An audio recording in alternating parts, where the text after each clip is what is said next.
নমস্কার, আমি কমলেশ। মনের কথা 24x7 আপনাদের সকলকে স্বাগত। আজ 27শে জুলাই 2026। আজ থেকে মনের কথা 24x7-এর পথ চলা শুরু।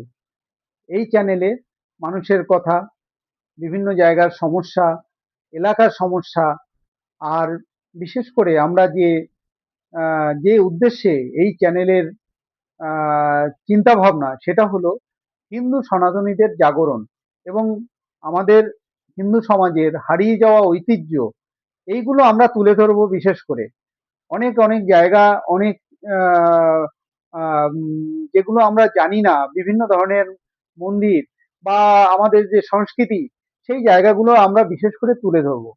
আর এখানে সাধারণ মানুষের মতামত সবচেয়ে গুরুত্বপূর্ণ বিষয় হলো, সবাই সবার মতন করে মতামত দিতে পারবেন। আর সবচেয়ে এখানে যে মানুষের যে কথা, সেটা আমাদের কণ্ঠে প্রকাশ পাবে। নমস্কার। ভারত মাতার জয় হোক।